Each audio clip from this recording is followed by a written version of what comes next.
ಜಮ್ಮು ಕಾಶ್ಮೀರದಲ್ಲಿ ಇವತ್ತು ಉಗ್ರರು ಮತ್ತೆ ದುಷ್ಕೃತ್ಯವನ್ನು ಎಸಗಿಬಿಟ್ಟಿದ್ದಾರೆ.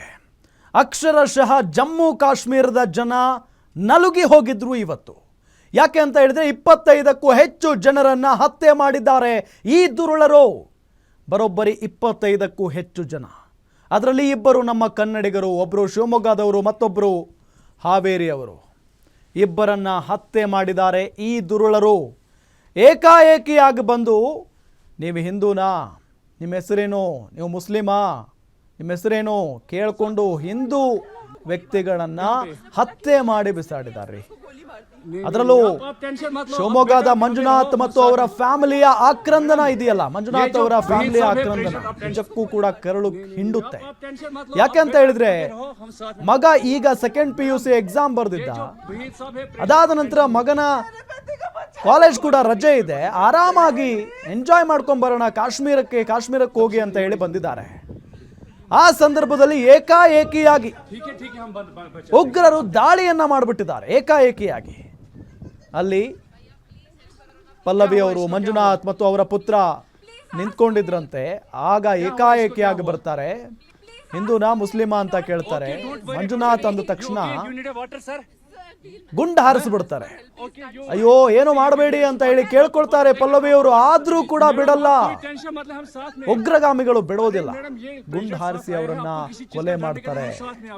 ಅಲ್ಲಿದ್ದಂತ 25ಕ್ಕೂ ಹೆಚ್ಚು ಜನರನ್ನ ಹತ್ಯೆ ಮಾಡ್ತಾರೆ.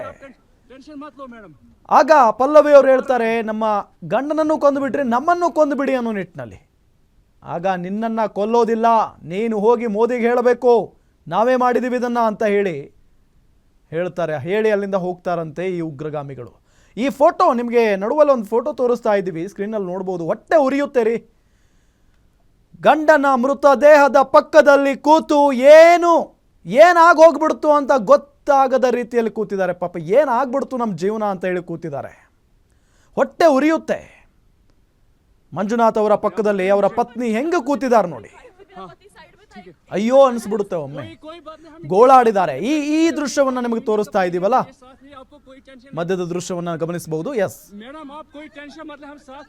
ಅವರ ಗಂಡನ ಮೃತದೇಹದ ಪಕ್ಕದಲ್ಲಿ ಕೂತು ಗೋಳಾಡಿ, ಚೀರಾಡಿ, ಅಯ್ಯೋ ನಮ್ಮನ್ನ ಕಾಪಾಡಿ ಅಂತ ಹೇಳಿ ಒದ್ದಾಡಿ, ಅದಾದ ನಂತರ ಅಲ್ಲಿಂದ ನಡ್ಕೊಂಡು ಬರ್ತಾ ಇರುವಂತ ದೃಶ್ಯ ಅದು ನೋಡಿ. ಅವರು ತೀರಿ ಹೋದ್ರು ಅಂತ ಹೇಳಿ ಅವರ ಸಂಬಂಧಿಕರಿಗೆ ಫೋನ್ ಕರೆ ಮುಖೇನ ಹೇಳ್ತಾರೆ ಪಲ್ಲವಿ ಅವರು ತೀರಿ ಹೋದ್ರು, ಕೊಂದುಬಿಟ್ರು ಅಂತ ಹೇಳಿ ಪಾಪ ಅವ್ರ ಸಂಬಂಧಿಕರು ಕರೆ ಮಾಡಿದಂಥ ಸಂದರ್ಭದಲ್ಲಿ ಹೇಳ್ತಾರೆ. ಹೊಟ್ಟೆ ಉರಿಯುತ್ತೆ. ಈಗ ಸೆಕೆಂಡ್ PUC ಓದ್ತಾ ಇದ್ದಂಥ ಮಗ ಈಗ ಸೆಕೆಂಡ್ PUC ಎಕ್ಸಾಮ್ ಅನ್ನ ಬರೆದಿದ್ದಂತೆ. ಪಾಪ ಬಹಳ ಬುದ್ಧಿವಂತ ಮಗ. ಅಂತ ಮಗನ ಮುಂದೆ ತಂದೆಯನ್ನ ಹೊಡೆದು ಹಾಕಿದ್ರು. ಬಹಳ ಪ್ರೀತಿಸ್ತಾ ಇದ್ದಂತ ಹೆಂಡತಿಯ ಮುಂದೆ ಗಂಡನನ್ನ ಕೊಂದು ಹಾಕಿದ್ದಾರೆ. ಎಷ್ಟು ಹೊಟ್ಟೆ ಉರಿಯುತ್ತೆ. ಈ ಘಟನೆ ಆಗುವುದಕ್ಕಿಂತ ಮುಂಚೆ ಒಂದು ವಿಡಿಯೋ ಮಾಡಿದ್ದಾರೆ ಅವರಿಬ್ರು. 2 ದಿನ ಆಯ್ತು ನಾವು ಬಂದು, 2ನೇ ದಿನ ಬಹಳ ಖುಷಿಯಾಗಿದ್ದೀವಿ, ಎಂಜಾಯ್ಮೆಂಟ್ ಮಾಡ್ತಾ ಇದ್ದೀವಿ. ಅಂದ್ರೆ ಎಂಜಾಯ್ ಮಾಡ್ತಾ ಇದ್ದೀವಿ, ತುಂಬಾ ಚೆನ್ನಾಗಿದೆ ಕಾಶ್ಮೀರ, ಖುಷಿ ಆಗ್ತಾ ಇದೆ ನಮಗೆ ಅಂತ ಹೇಳಿ ಗಂಡ ಹೆಂಡತಿ ಸೇರಿ ಒಂದು ವಿಡಿಯೋ ಮಾಡ್ತಾರೆ. ಆ ವಿಡಿಯೋ ಮಾಡಿದ ನೆಕ್ಸ್ಟ್ ಒಂದು ಕಡೆ ಪ್ಲೇಸಿಗೆ ಹೋಗ್ತಾರೆ. ಆ ಪ್ಲೇಸ್ನಲ್ಲಿ ಎಂಜಾಯ್ ಮಾಡಬೇಕಂತ ಹೋದಂಥ ಸಂದರ್ಭದಲ್ಲಿ ಏಕಾಏಕಿಯಾಗಿ ಉಗ್ರರು ಎಂಟ್ರಿ ಆಗಿಬಿಡ್ತಾರೆ. ಅವರನ್ನ ನೋಡಿದ ತಕ್ಷಣ ಎಲ್ಲರೂ ಬೆಚ್ಚಿ ಬಿದ್ದು ಬಿಡ್ತಾರೆ. ಮುಗೀತು ನಮ್ಮ ಕತೆ ಅಂತ ಹೇಳಿ. ಬಲಬದಿಯ ದೃಶ್ಯದಲ್ಲಿ ನಿಮಗೆ ತೋರಿಸ್ತಾ ಇದ್ದೀವಿ. ಮಗ ಮತ್ತು ತಾಯಿ ಇಬ್ರು ಕೂಡ ನಡ್ಕೊಂಡು ಬರ್ತಾ ಇರೋದು. ಮತ್ತೊಂದು ಕಡೆ ದೃಶ್ಯದಲ್ಲಿ ತೋರಿಸ್ತಾ ಇದ್ದೀವಿ, ಅಲ್ಲಲ್ಲಿ ಮೃತದೇಹಗಳು ಬಿದ್ದಿರುವಂತದ್ದು. ಹೊಡೆದಾಕಿದ್ದಾರೆ ಎಲ್ಲರನ್ನೂ ಕೂಡ. 25ಕ್ಕೂ ಹೆಚ್ಚು ಜನರನ್ನ ಹೊಡೆದಾಕ್ ಹೋಗಿದ್ದಾರೆ ಉಗ್ರಗಾಮಿಗಳು. ಅದಾದ ನಂತರ ಇಡೀ ದೇಶವೇ ಆಕ್ರೋಶವನ್ನ ವ್ಯಕ್ತಪಡಿಸ್ತಾ ಇದೆ. ಉಗ್ರಗಾಮಿಗಳ ಹೆಡೆಗೂ ಹೆಡಮುರಿ ಕಟ್ಟಬೇಕು ಅಂತ ಹೇಳಿ ಪ್ರಧಾನಿ ನರೇಂದ್ರ ಮೋದಿ ಅವರು ಅಮಿತ್ ಶಾ ಅವರಿಂದ ಮಾಹಿತಿಯನ್ನ ಪಡ್ಕೊಳ್ತಾರೆ. ಯಾಕೆಂತ ಹೇಳಿದ್ರೆ ಪ್ರಧಾನಿ ನರೇಂದ್ರ ಮೋದಿ ಭಾರತದಲ್ಲಿಲ್ಲ, ಪ್ರವಾಸಕ್ಕೆ ಬೇರೆ ವಿದೇಶಕ್ಕೂ ಹೋಗಿದ್ದಾರೆ. ಹಾಗಾಗಿನೇ ಈ ಘಟನೆಯ ವಿವರವನ್ನ ಪಡೆದುಕೊಳ್ತಾರೆ. ಅದಾದ ನಂತರ ಟ್ವೀಟ್ನ ಮುಖೇನ ಎಚ್ಚರಿಕೆಯನ್ನ ಕೊಡ್ತಾರೆ. ಈ ಘಟನೆಯಲ್ಲಿ ಯಾರೆಲ್ಲ ಭಾಗಿಯಾಗಿದ್ದೀರೋ ಸುಮ್ಮನೆ ಬಿಡೋದಿಲ್ಲ, ಕಾನೂನಿನ ಕಟ್ಟಕಟ್ಟೆಯಲ್ಲಿ ನಿಲ್ಲಿಸ್ತೀವಿ, ನೋಡ್ತಾ ಇರಿ ಅನ್ನೋ ನಿಟ್ಟಿನಲ್ಲಿ ಎಚ್ಚರಿಕೆಯನ್ನ ಕೊಡ್ತಾರೆ ಟ್ವೀಟ್ನ ಮುಖೇನ ಪ್ರಧಾನಿ ನರೇಂದ್ರ ಮೋದಿ. ಅದಾದ ನಂತರ ಕೇಂದ್ರ ಗೃಹ ಸಚಿವ ಅಮಿತ್ ಶಾ ಅವರು ಕೂಡ ಯಾರನ್ನು ಸುಮ್ಮನೆ ಬಿಡೋದಿಲ್ಲ, ಪ್ರತಿಕಾರವನ್ನ ತೀರಿಸಿಕೊಳ್ತೀವಿ ಅಂತ ಹೇಳಿ ಟ್ವೀಟ್ನ ಮುಖೇನ ಎಚ್ಚರಿಕೆಯನ್ನ ಕೊಟ್ಟಿದ್ದಾರೆ. साहब ये यूनियन का प्रेसिडेंट है। ಘಟನೆ ನಡೆದ 4 ಗಂಟೆಗಳಲ್ಲಿ मैडम आप कोई टेंशन मतलब हम ದೆಹಲಿಯಿಂದ ನೇರವಾಗಿ मैडम ये प्रेसिडेंट साथ आए ಶ್ರೀನಗರಕ್ಕೆ ಬಂದು ಇಳಿದಿದ್ದಾರೆ ಕೇಂದ್ರ ಗೃಹ ಸಚಿವ ಅಮಿತ್ ಶಾ. आपने क्या देखा? ಶ್ರೀನಗರಕ್ಕೆ ಬಂದು ಭದ್ರತಾ ಪರಿಶೀಲನಾ ಸಭೆಯನ್ನ ಕೂಡ ನಡೆಸ್ತಾ ಇದ್ದಾರೆ. ಈಗ ಅಲ್ಲಿನ ಮುಖ್ಯಮಂತ್ರಿ ಒಮರ್ ಅಬ್ದುಲ್ಲಾ ಅವರು ಕೂಡ ಜಾಯ್ನ್ ಆಗಿದ್ದಾರೆ ಸಭೆಯಲ್ಲಿ. ವಿದೇಶಾಂಗ ಸಚಿವರು ಕೂಡ ಭಾಗಿಯಾಗಿದ್ದಾರೆ. ಜೈಶಂಕರ್, ಭದ್ರತಾ ಸಿಬ್ಬಂದಿಗಳು ಕೂಡ ಜಾಯ್ನ್ ಆಗಿದ್ದಾರೆ. ಅವರೆಲ್ಲರ ಜೊತೆಗೆ ಸಭೆಯನ್ನ ನಡೆಸ್ತಾ ಇದ್ದಾರೆ ಅಮಿತ್ ಶಾ ಅವರು. ಈಗ आपको कोई कहां पे ಪ್ರತೀಕಾರವನ್ನ ತೀರಿಸಿಕೊಳ್ತೀವಿ ಅನ್ನೋ ನಿಟ್ಟಿನಲ್ಲಿ ಎಚ್ಚರಿಕೆಯನ್ನ ಕೊಟ್ಟಿದ್ದಾರೆ ಉಗ್ರಗಾಮಿಗಳಿಗೆ. यूनियन का प्रेसिडेंट है ये साथ नहीं, आपको कोई टेंशन नहीं। 370 ರದ್ದು ಆದ ನಂತರ आप कोई टेंशन मतलब हम साथ ಕಾಶ್ಮೀರ ಅಕ್ಷರಶಃ ಸ್ವರ್ಗ ಆಗಿತ್ತು. प्रेसिडेंट साथ आया है, आपको किसी चीज का डरने का नहीं, हम साथ में आपको किसी को क्या हुआ है? आपने क्या देखा?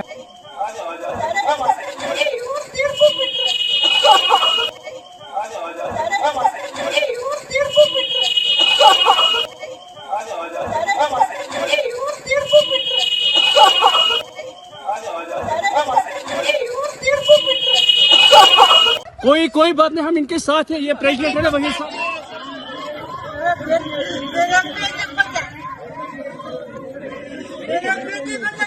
आपने आप बोले ना मुझे पर थी, क्या बोलते भेलपुरी खा रही थी, मेरा पति साइड में था, एक इंसान है उसने उसको गोली मार दी। यहाँ पे उसने बोला कि शायद मुस्लिम नहीं है, उसने उसको गोली मार दी।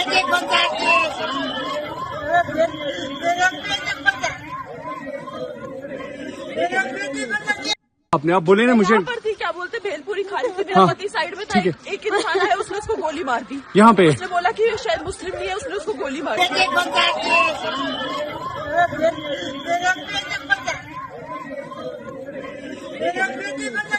आपने आप बोले ना मुझे पर थी, क्या बोलते भेलपुरी खा रही थी, मेरा पति साइड में।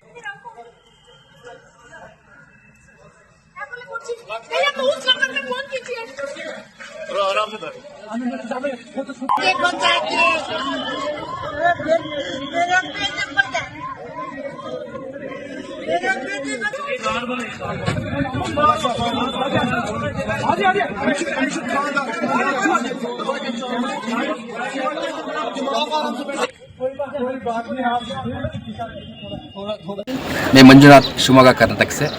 हम इंडियन ट्रैवल स्टोर्स में बुक करके कश्मीर प्रवास में आए हैं। अब हमारा कश्मीर टूर का दूसरा दिन है। कल हम बोट हाउस में ठहरे थे। बोट हाउस तो बहुत अच्छा था। अब हम शिकारा राइड कर रहे हैं। शिकार राइड कर रहे हैं कश्मीर में। शिकारा राइड करवा रहे हैं मोहम्मद रफ़ीक जी, और हमारा सब टूर ऑर्गेनाइज किया है काजल Thakur ji, Indian travel store से।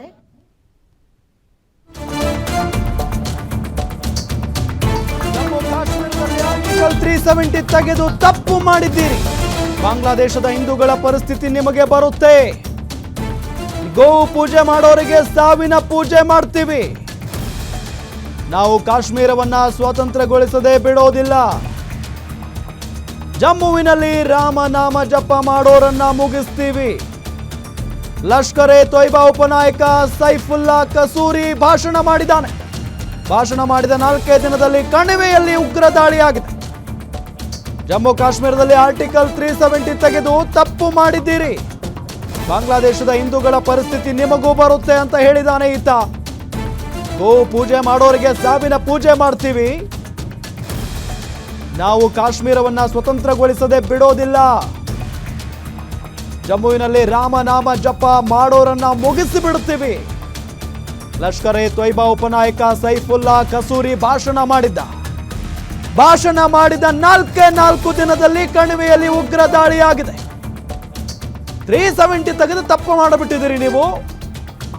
ಬಾಂಗ್ಲಾದೇಶದಲ್ಲಿ ಹಿಂದೂಗಳ ಪರಿಸ್ಥಿತಿ ಏನಾಯ್ತಲ್ಲ ಅದೇ ಪರಿಸ್ಥಿತಿ ನಿಮಗೂ ಬರುತ್ತೆ. ಗೋವನ್ನ ಪೂಜೆ ಮಾಡೋರನ್ನ ನಾವು ಸುಮ್ಮನೆ ಬಿಡಲ್ಲ.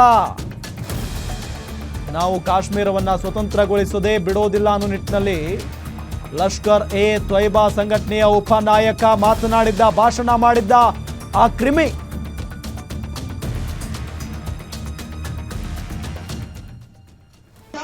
इंशाअल्लाह हमने सब पुतलों को तोड़कर जिहाद पर इंशाल्लाह मुत्तहिद होना होंगे इंशाल्लाह। जिहाद के जरिए आज अल्लाह ताला बड़ी खुशखबरियां दे रहा है। बांग्लादेश के अंदर हिंदू बनिए के मफादात दफन हो गए। शाम के पर आज मुजाहिदीन की हुकूमत है और मकबूजा कश्मीर की आखिरी बात बताकर क्या दिया जिहाद ने, क्या दिया मुजाहिदीन ने। अल्लाह की कसम, जब हिंदुस्तान ने गाय के पुजारी ने मकबूजा कश्मीर के अंदर 35 से 370 को खत्म किया, आप मुझे बताइए क्यों खत्म किया था, किस लिए खत्म किया था? डेमोग्राफिक चेंज के लिए, मुस्लिम शनाख्त को मिटाने के लिए, मुस्लिम अक्सरियत को अकलियत के अंदर बदलने के लिए एड़ी चोटी का जोर लगाया। आपने टंकों के जरिए, तोपों के जरिए, मिसाइलों के जरिए, हेलीकॉप्टरों के जरिए, ड्रोन के जरिए, अल्लाह की कसम 10 लाख फौज के जरिए बहुत जोर लगाया कि श्रीनगर में जो गाजी और शहीदों का इलाका है, पुलवामा, पुंछ, राजौरी के अंदर राम राम कहने वालों को बात करूंगा, डेमोग्राफिक चेंज रहूंगा। जरा इस बात पर गौर करें, उसने किया इसलिए था। और 52 लाख दो मिसाइल जारी किए, 52 लाख दो मिसाइल किनको जारी किए, ये बातें हमारे इल्म में नहीं है, इन पर हम गौर नहीं करते। 52 लाख दो मिसाइल हाथ के अंदर कानूनी पर्ची दी मोदी ने कि जाओ जाकर तुमने श्रीनगर में आबाद होना है, राम राम की आवाज को बंद करना है। मुजाहिदीन कश्मीर ने, आकब शहीद रहमतुल्लाह अलैह ने, अब्दुल वहाब शहीद ने, जिया मुस्तफा ने और साहबा और अंबिया के वारिसों ने इस चैलेंज को कबूल किया और कहा मोदी बंद अदालत के अंदर तूने ये किया, कागज तेरा था, जज तेरा था, मैदान मुजाहिद का है, जरा करके देख, इंशाअल्लाह गोलियों की बुझार से हम तुम्हारी गर्दनों को भी काटेंगे और शहादा की कुर्बानियों की लाज रखेंगे। 5वां साल है, जाओ तहकीक कर लो जाकर। मुझे क्या कश्मीर में अल्लाह ने क्या दिया, शहादा ने क्या दिया, जिहाद ने क्या दिया, हम गौर नहीं करते, जज्बात के अंदर आकर सिर्फ बातें करते हैं। 5वां साल है, अल्लाह की कसम ना एक कॉलोनी बना सके, ना बात कर सके, बल्कि मोदी को जाकर कहा कश्मीर में हमारी जानों को खतरा है, जब तक ये खतरा खत्म नहीं होता हम वहां आबाद होने के लिए तैयार नहीं है। इंशाअल्लाह हम इन सब पुतलों को तोड़कर जिहाद पर इंशाअल्लाह मुत्तहिद होना होंगे इंशाअल्लाह। जिहाद के जरिए आज अल्लाह ताला बड़ी खुशखबरियां दे रहा है। बांग्लादेश के अंदर हिंदू बनिए के मफादात दफन हो गए। शाम के